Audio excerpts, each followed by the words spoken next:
Sobre fundo branco com bordas nas cores amarelo, verde, azul e laranja no topo em letras pretas, Ministério da Cultura apresenta Arte 1 Educativo. Ao centro, em letras laranja com contorno preto, apresentação aos instrumentos de orquestra. Abaixo, mantenedor, Lei de Incentivo à Cultura, Lei Rouanet e Unisis. Realização, Instituto Arte 1 de Cultura e Ministério da Cultura. Governo Federal, Brasil, União e Reconstrução. Pronac 236648.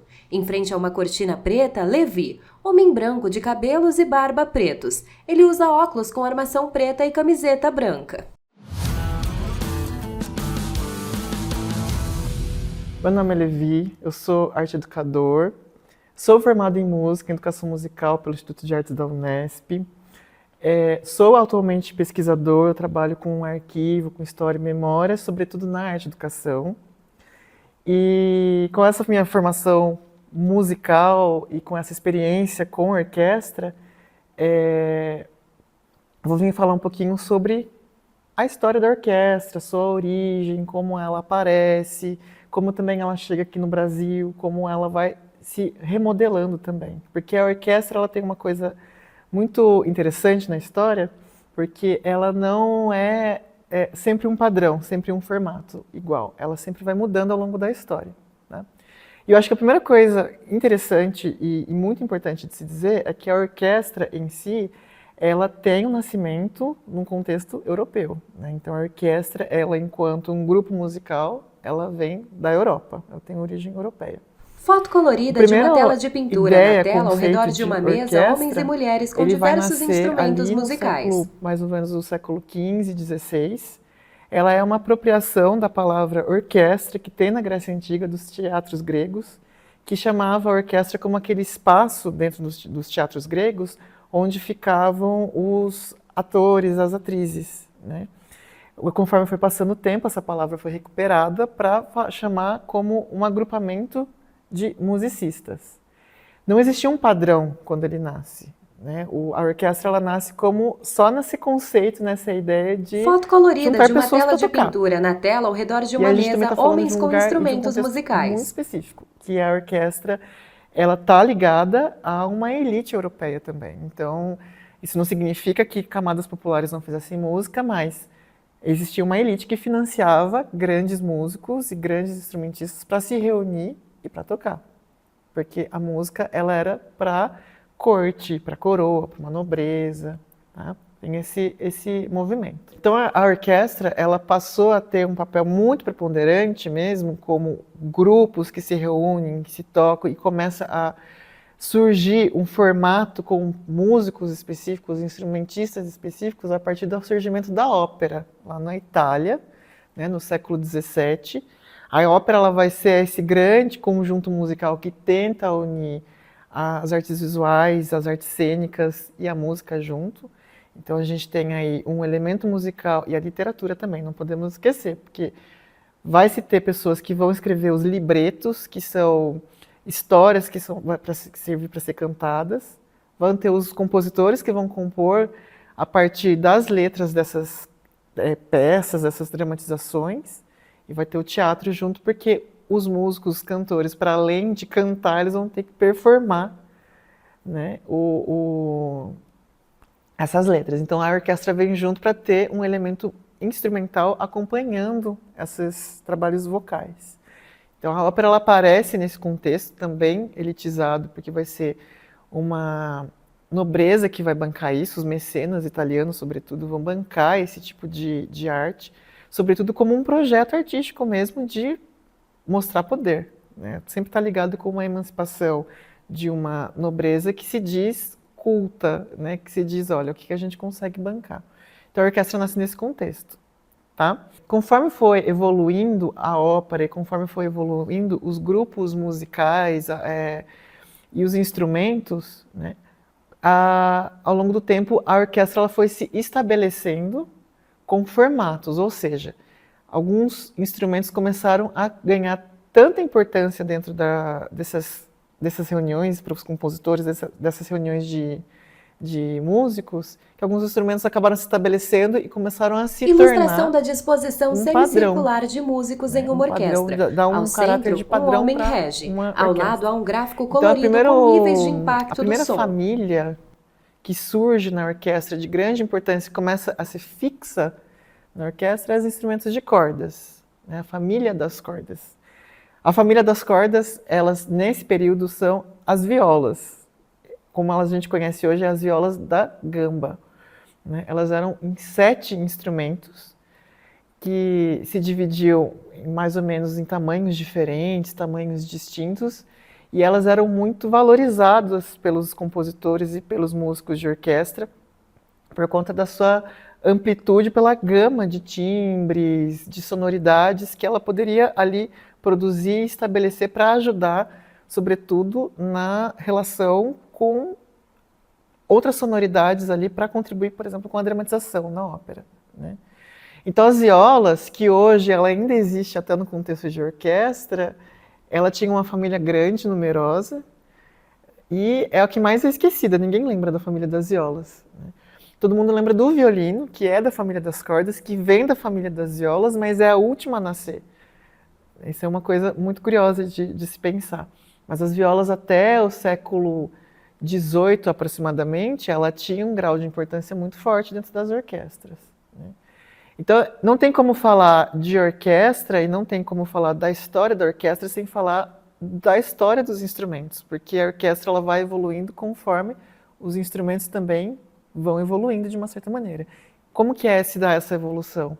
Se dá pela elaboração de novas materialidades, de novas técnicas, de uso de outros dispositivos que vão auxiliar na ampliação da sonoridade ou da qualidade técnica desses instrumentos.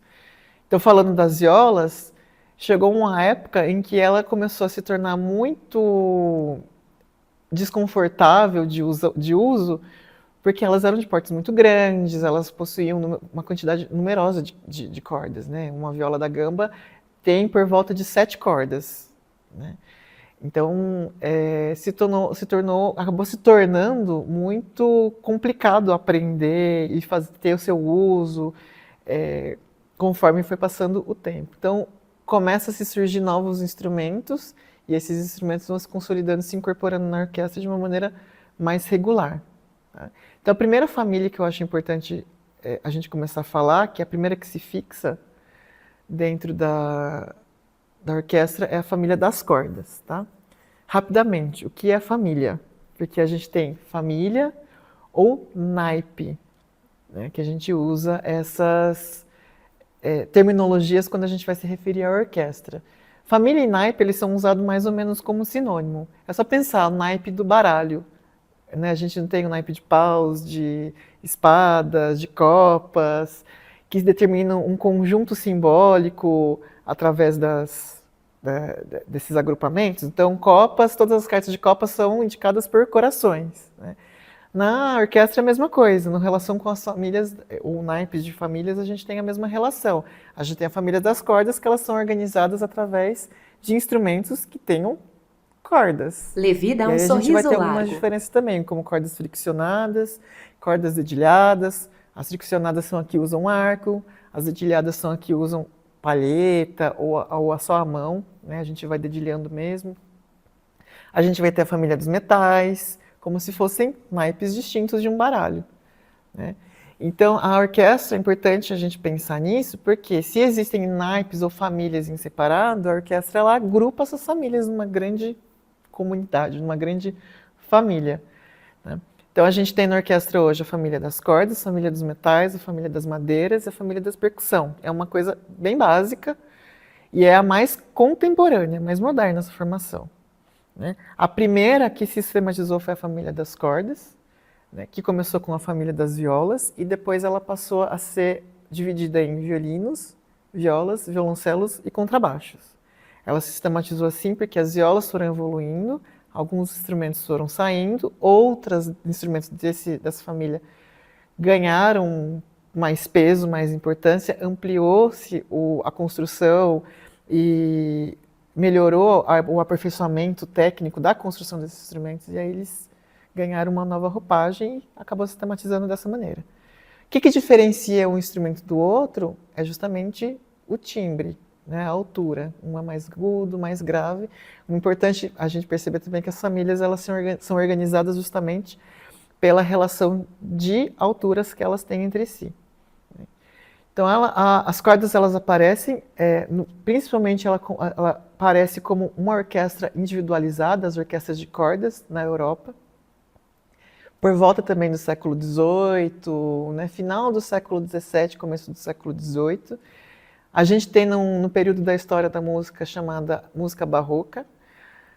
É pela música barroca que se consolida Foto colorida a orquestra de uma tela cordas. de pintura em uma sala os com primeiros paredes desenhos desenhadas do que e um vai grande ser lustre de posteriormente vidro, a homens e orquestra mulheres contemporânea. assistem a um grupo de músicos. É onde se define que a orquestra de cordas como o principal grupo orquestral vai ser definido por 2 violinos, uma viola, um violoncelo e posteriormente um contrabaixo, né? E eventualmente alguns instrumentos de madeira que não são obrigatórios, mas cordas é obrigatório nesse período, né? Normalmente é mais comum de se ver. Depois, ali no final do Barroco, quando a gente está falando de períodos históricos, a gente aproxima mais ou menos por datas. O período Barroco, nessa aproximação histórica, se dá por volta de 1750, século XVIII. E nesse período já começa a ter a presença mais forte da família das madeiras. A família das madeiras, embora sejam um dos instrumentos que compõem ela, sejam provavelmente as mais antigas que se tem da história, como a flauta, que a gente já tem elementos e indícios históricos que ela já é utilizada aparece, né, pelo menos na pré-história, a partir de construções de ossos de animais, ela foi a segunda, vamos dizer assim, família a se formar e a conseguir um espaço, de fato, dentro da orquestra. Então, no final do período barroco, a gente já vê a presença de flautas e de oboés dentro da orquestra, eventualmente fagote, que são oboé e flauta, são 2 instrumentos de timbres muito distintos, mas são agudos, e o fagote porque ele é um instrumento grave, né? Até então era um instrumento mais grave dentro das madeiras. Com a chegada do classicismo, eles se estabelecem mesmo como um grupo, como essa família que está junto com a família das cordas. Como que é a família das madeiras nesse contexto? É sempre uma flauta, uma ou 2 flautas, um oboé. O clarinete, ele é o mais tardio, mas ele começa a aparecer, porque o clarinete ele surge por volta também de 1750, 1760. Quem cristaliza a importância do clarinete dentro da orquestra é o Mozart, que ele vai construir várias composições com a presença do clarinete dentro da orquestra. E a gente também tem a presença do fagote. Então, a família das madeiras, basicamente, na orquestra vai ser flauta, oboé, fagote e, posteriormente, o clarinete. Tá?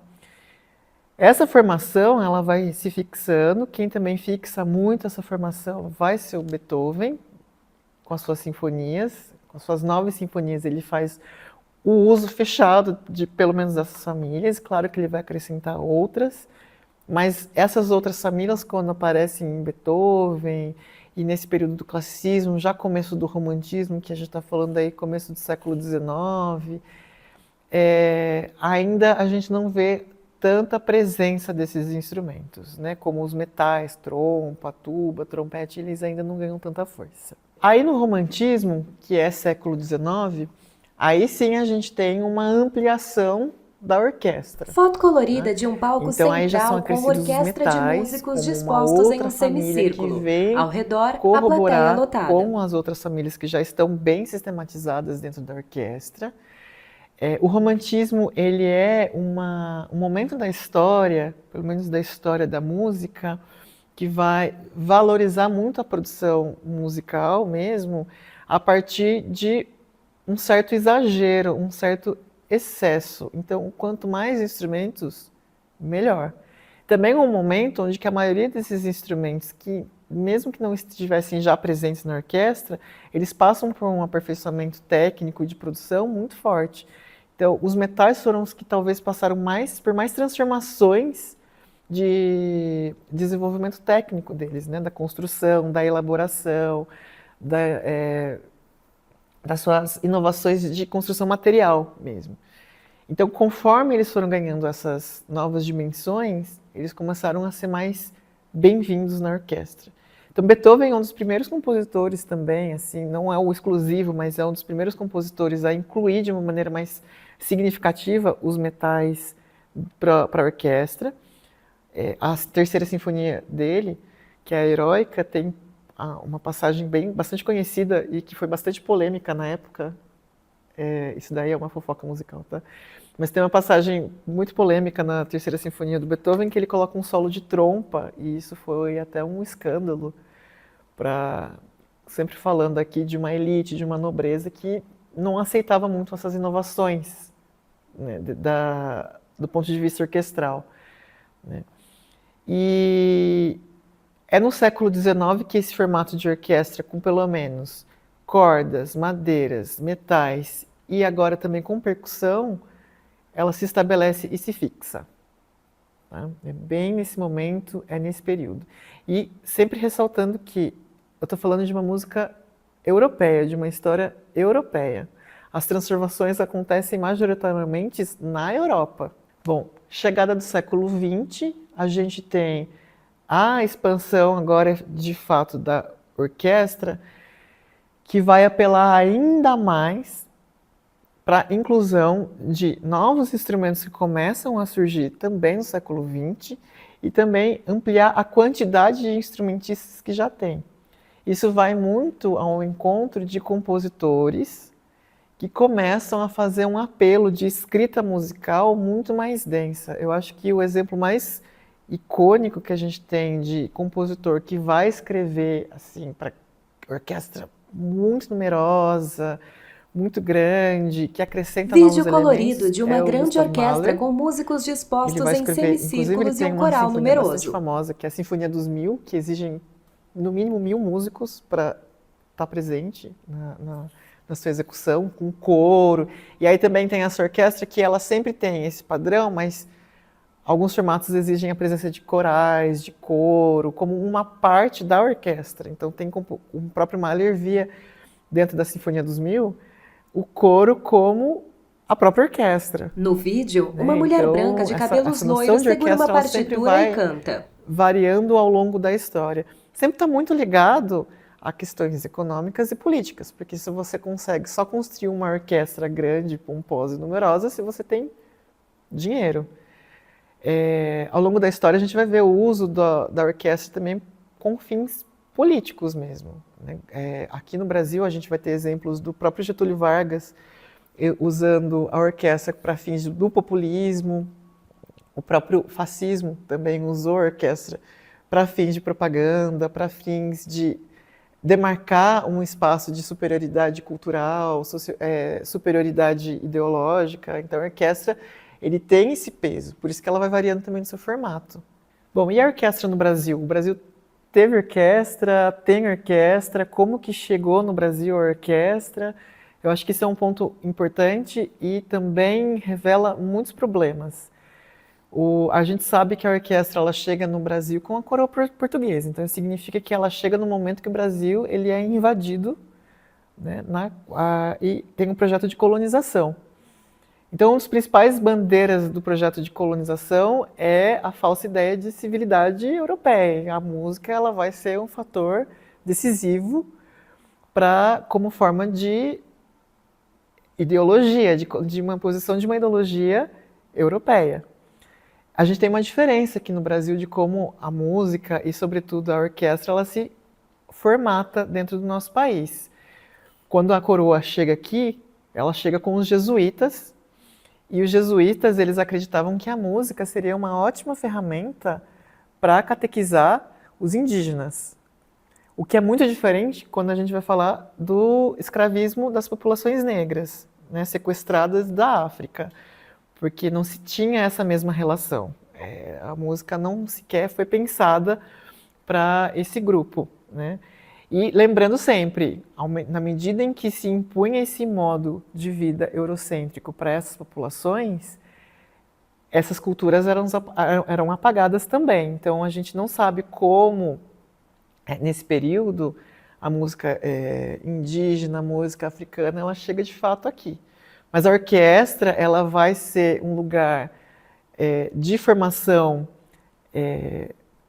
de educação mesmo, vamos pensar nesse sentido. A orquestra ela tem um caráter pedagógico aqui no Brasil para os indígenas, sobretudo nesse primeiro momento. Ela vai ter uma função de catequização para os indígenas e, posteriormente, conforme a coroa ela vai chegando cada vez mais, o processo de colonização cada vez mais avançando, esse projeto de tornar esse Brasil cada vez mais um espelho da colônia, as orquestras elas vão estar muito ligadas com as igrejas católicas que aparecem aqui, que elas ganham espaço, então, que já também uma prática comum na Europa, né? As igrejas, é normal ter nas igrejas europeias orquestras. Então aqui no Brasil vai ter, elas vão ser destinadas, em princípio, muito mais com essa função religiosa, e é muito curioso que alguns dados indicam que, majoritariamente, quem era músico de orquestra eram os escravos. E aí a gente está falando aí por volta do século XVII, século XVIII, porque tem uma questão que é um trabalho manual tocar em orquestra. Ser músico de orquestra é um trabalho manual e uma pessoa de elite não vai fazer esse trabalho manual. Então se destina essa função às pessoas negras escravizadas. Mas a gente tem aí também alguns compositores desse período, na verdade só um compositor que é bastante conhecido na história da música, que tem origem afrodiaspórica, que é o padre José Nunes Garcia, que ele trabalhou na corte como compositor. Isso aí a gente também está falando do século XVIII, final do século XVIII, começo do século XIX. É importante destacar que é muito problemático a questão da formação orquestral aqui no Brasil nesse período, porque ela revela muitos apagamentos, muitas violências. A gente tem poucas documentações que se trabalhe, revele, ajude a gente a entender um pouco como que se deu esse movimento do aparecimento da música europeia e da formação orquestral no Brasil, porque ela envolve realmente muita violência. A gente está falando de catequização e colonização, né? Mas a gente tem grandes compositores a partir do século XIX, a coroa portuguesa aqui no Brasil vai incentivar muito a música, sempre pensando nessa cópia com a colônia. Então a gente tem um conhecido compositor que é o Carlos Gomes. A gente tem bastante compositores a partir também do século XX. A gente vai deixar algumas indicações na descrição. Sobre Fundo Azul e Letras Brancas, atividade. Bom, como proposta de atividade, que deixo algumas perguntas antes, reconhecer, né, que compositores ou compositoras a gente tem atualmente, hoje, que se dedicam a trabalhar com orquestra, se conhece alguém, se conhece algum músico, alguma musicista. Também se perguntar quantas compositoras e compositoras negros a gente conhece atualmente, sobretudo no nosso contexto no Brasil. Quantas compositoras, quantas mulheres a gente conhece no meio orquestral, que tem uma projeção, que tem um reconhecimento. E quantas mulheres instrumentistas a gente conhece, quantas pessoas negras, indígenas, instrumentistas e musicistas a gente conhece hoje, no cenário orquestral. Como proposta de atividades, eu sugiro 2 atividades. A primeira é reconhecer famílias que estão presentes na orquestra. Então, a sugestão é ouvir músicas orquestrais e tentar identificar família das cordas, família dos metais, família da percussão. Então, fazer essa escuta mais atenta, que parece simples, mas ela exige um cuidado e uma atenção. Então, que família que a gente está escutando agora, ouvindo essa orquestra? Quais instrumentos a gente consegue identificar? Quais são os timbres que a gente consegue identificar de determinada família? A segunda atividade que eu proponho é pensar em colocar para ser escutado diferentes formatos de orquestra. Então, a gente tem uma orquestra de cordas, uma jazz sinfônica, uma orquestra de metais, uma orquestra sinfônica. A partir desses vários formatos também conseguir identificar não só os instrumentos, mas a própria natureza dessa orquestra, né? Que orquestra que é? Que tipo de orquestra que é? Que tipo de formato de orquestra que está sendo escutado? Tá? Então, dois exercícios de apreciação musical. Queria aproveitar e agradecer o Instituto de Artes da Unesp, que cedeu o espaço e também cedeu os instrumentos que vão aparecer no próximo vídeo. Até mais. Levi sorri e faz Olá, um joia com o polegar, eu sou tela Edna, dividida em dois. e À este esquerda, mulher de vídeo pele que acabou de clara e assistir cabelos faz pretos. À parte do direita, programa créditos. Arte Educativo. Este programa visa a formação de professoras e educadores sobre arte e educação. Ele é gratuito, sem fins lucrativos, e se você tiver alguma sugestão ou crítica ou dúvida, nos envie nos comentários. Compartilhe e eu agradeço a sua participação.